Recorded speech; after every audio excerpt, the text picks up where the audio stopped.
এই রৌদ্রে এই হনহন করে মানে কোথা থেকে হনন করে ছুটে আসলো। কিরে শুয়োর, কি ব্যাপার? এই রৌদ্রে এই সময় কি করে কেন আসি? মানে জিজ্ঞাসা করছেন শুয়োরের কাছে। শুয়োর বলছে, আমি কেন এসেছি তোমাকে সব বলবো, এক্ষুনি বলবো, চিন্তা করো না। মানে তোমাকে নিয়ে যাওয়ার জন্যই এসেছি। আমাকে নিয়ে যাওয়ার জন্য? সর্বনাশ, আজকে তো সারাদিন ঘরের থেকে বেরোতে দিও না, একদম বেরোতে দিল না। তো ওরা কোথাও যাচ্ছে, আমার ঘরের শিকলটা বাদ দিয়ে লাগিয়ে দিচ্ছে। মানে এইরকম অবস্থায় আমি আজকে ঘরে আসি। সর্বনাশ। ঠিক আছে, ওই চিন্তা নাই। সুবল যখন এসেছে, নিশ্চয় কোনো না কোনো ভাবেই তোমাকে আমি কৃষ্ণ সঙ্গ করাবই, এটা আর কোনো ভুল নেই, তুমি চিন্তা করো না। তখন রানী বলছেন, ভাই সুবল রে,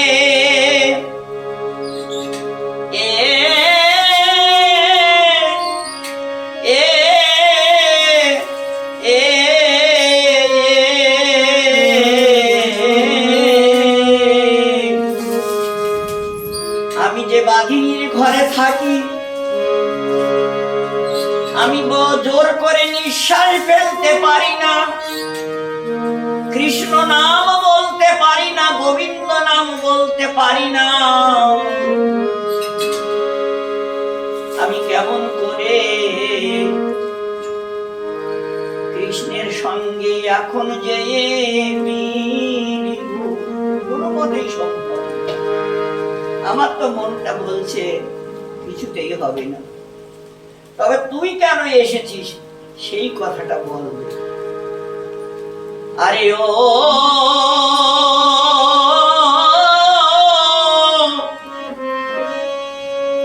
ওরে শো, ও বল পরাণের ভাই,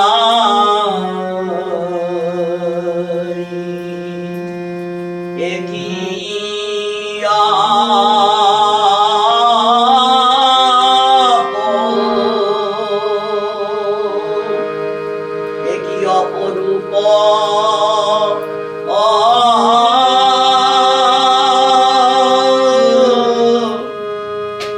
ও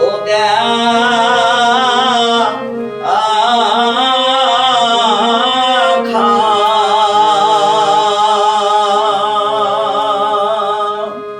আরে ও প্রাণে আইসরে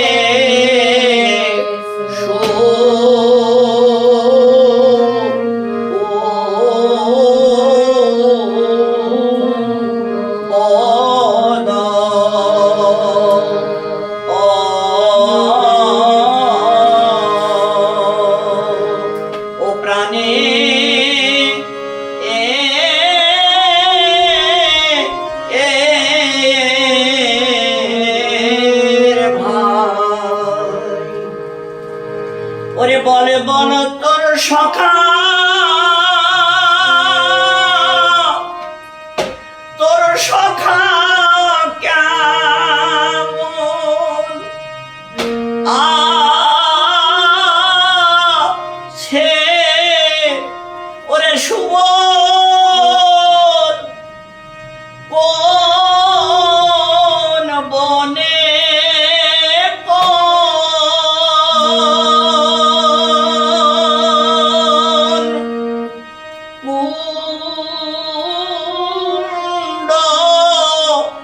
কুণ্ড কি না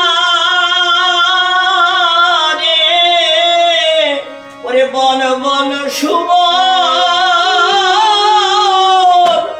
বল বল সুবল কেমন আছে ওরে আইসো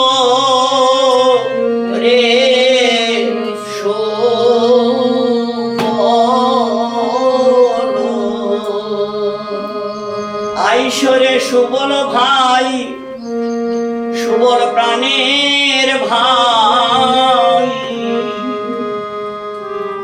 সুবল, কি করে আসলি আর কেন আসলি? কেন আসলি বল দেখি, আমি একটু শুনি। আর তোর সখা কেমন আছে? কোন বনে আছে? আহা প্রাণের সুবল, আহা কহ দেখি বনে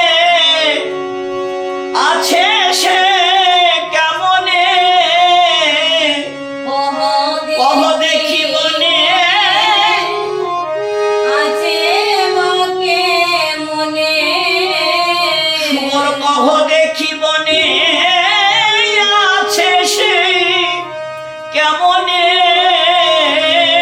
কহ দেখি মনে আছে সে কেমনে। ওরে আমারও তোমার মরম সখা, সুবল তোমার মরম সখা বল বল সুবল কেমন আছে? বল বল সুবল কেমন আছে। ওরে কোথায় বা কোন কুঞ্জ মাঝে? বল বল সুবল কেমনে আছে? কোথায় বা বাগন কুঞ্জ মাঝে। বল বল সুবল সে কেমন আছে। আহা কোথায় বা কোন কুঞ্জ মাঝে? ওই এখন সে কি করিতেছে? কোথায় বাগন কুঞ্জ মাঝে এখন সে কি করি? করিতেছে। কোথায় কোন কুঞ্জ মাঝে? বল বল সুবল সে কেমন কেমন আছে? বলে রাধা রানী কাঁদতে লাগলেন। সুবল বলছে যে হ্যাঁ, তুমি জিজ্ঞাসা করছো সত্যি, কিন্তু কৃষ্ণ খুব একটা ভালো নাই। ভালো নাই না, আজ তোমার সঙ্গে দেখা হয় নাই, আর তোমার হাতের কিছু খেতে পায় নাই, তোমার দেওয়া কোনো মালা সে পরিতে পারে নাই। সেই দুঃখে দুঃখী হয়ে বারবার তোমার কুণ্ডের কিনারে মুচ্ছা যাচ্ছে, বারবার মুচ্ছা যাচ্ছে। আমি ওই দৃশ্য দেখে আর সহ্য না করতে পেরে তোমার কাছে ছুটে এসেছি। সুবল, আমি কি করব বল? যখন হইতে সিঙ্গার সহিতে বেজেছিল মোহন বেদ, যখন হইতে সিংহার সহিতে বাজিল মোহন বেণু। আহা পথের আপদ বনের বিপদ, পথের আপদ বনের বিপদ। ভাই সুবল রে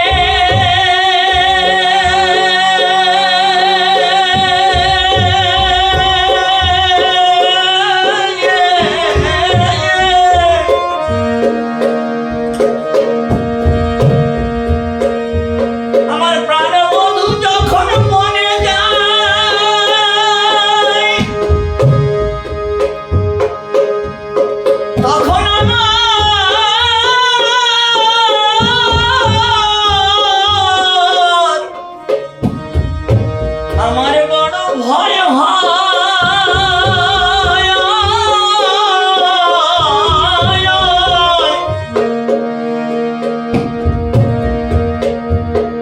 তার পথে অনেক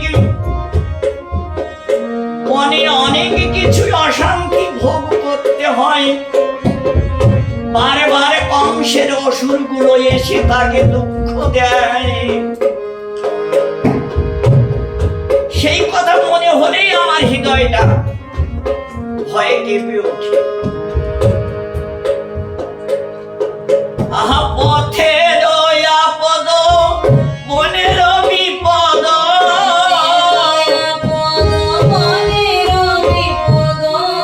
ভাবিয়া চিন্তিয়া মইনু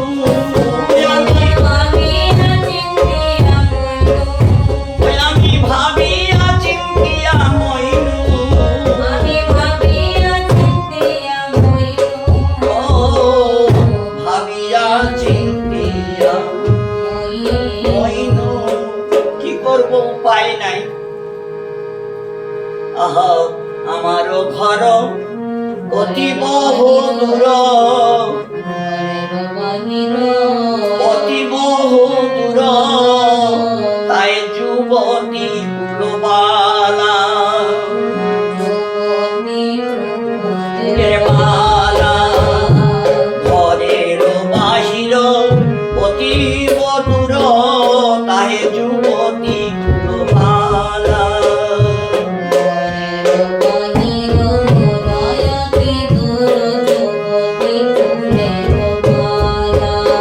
ওরে আমার তো কোনো উপায় নাই রে আমার তো কোনো উপায় নাই রে তার সঙ্গে থাকি সেবা করি এমন কোনো তো উপায় নাই রে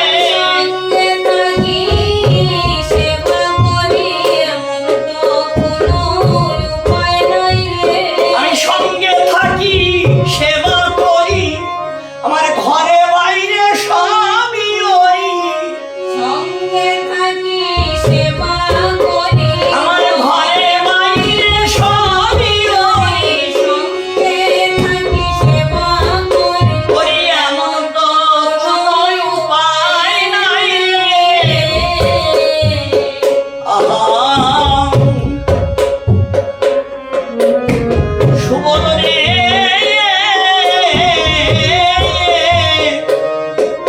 আমি জ্বালিয়া অনল জ্বালিয়া পুড়িয়ে দুঃখের অনলে জ্বালিয়া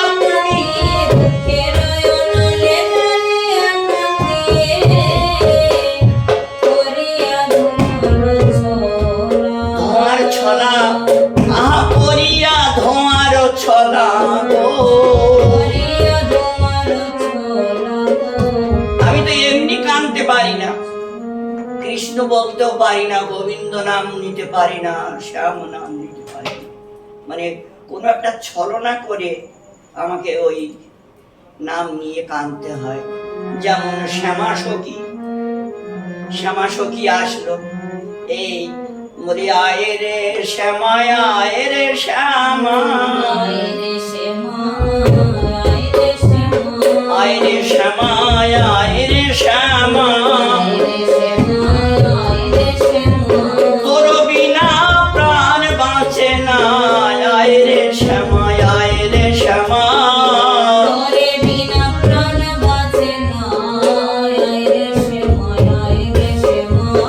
আমি বড় কষ্টে ধরে রেখেছি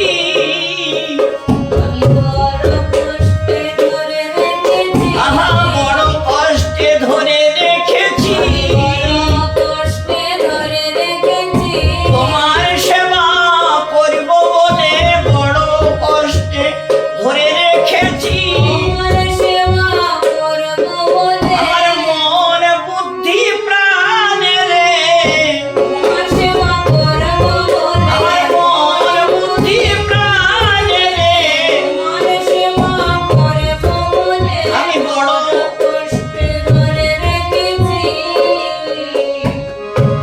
আমি মানে কোনো নাম বলতে পারি না।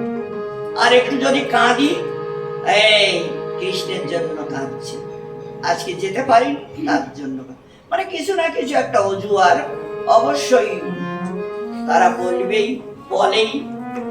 এই জন্য মানে মনে খুব দুঃখ, কি করব।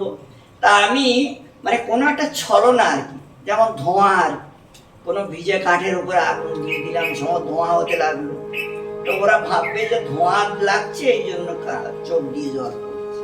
মানে এইরকম একটা ছলনা করে, যেমন কাঁচা কাঠ উনানের ভিতরে ঢুকাই দিলাম, তো তার থেকে ধোঁয়া আসছে, তো ওরা বুঝতে পারে যে ধোঁয়াটার জন্য চোখ আর কি লাল হয়েছে বা কাঁদছে। মানে আমি বুঝতে দেই না, আমি এইরকম ভাবে। তবে একটা সুবল আমি মনে মনে একটা প্রতিজ্ঞা করে নিয়েছি যে এবার আমি কামনা সাগরে যেয়ে মরবো আর কামনা করব যেন আমাকে নারী করে ঠাকুর আর জন্ম না দেয়, এবার আমাকে সহচর করে জন্ম দেয়। আমি সহচর হয়ে জন্ম নিলে সব সময় সঙ্গে থাকতে পারবো, তার সেবা করতে পারবো। তাই এবার কামনা করিয়া সাগরে মরিব, হইব সহচর সখা। কামনা করিয়া সাগরে মরিব সখা, দীনবন্ধু কহে সহচর হইলে, দীনবন্ধু কহে সহচর হইলে সদায় পাবিবে দেখা, সদায় পাইবে দেখা।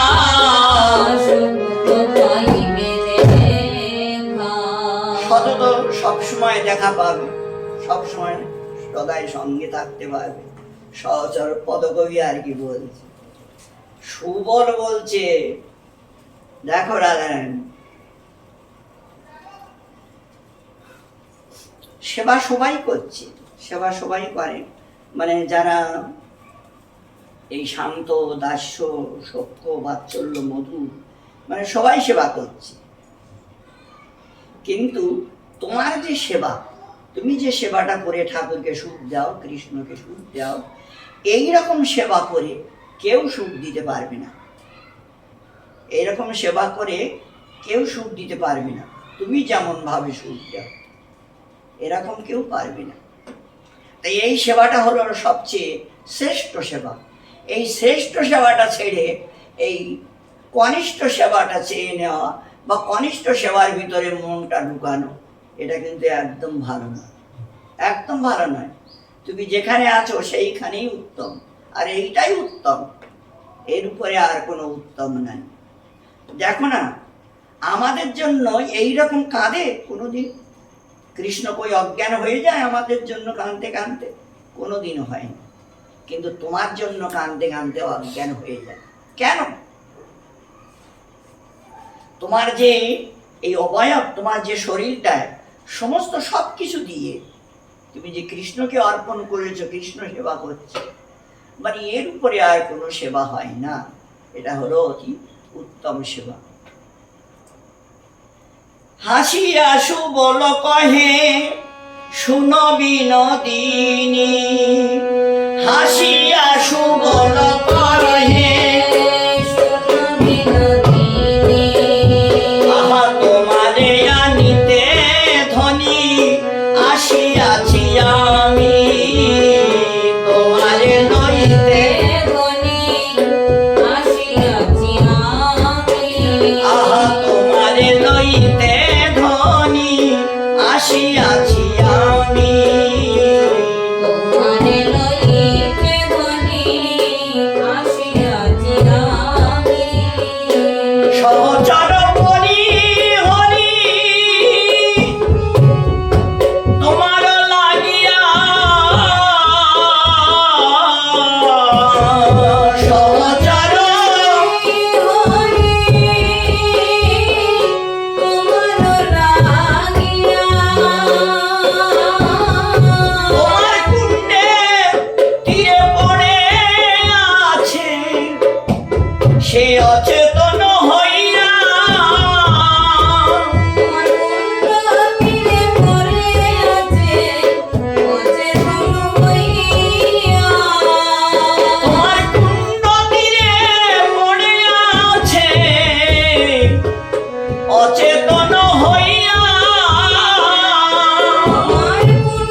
তোমার বেশ আমি থাকি ঘরে, ধরিয়া তোমার বেশ আমি থাকি ঘরে।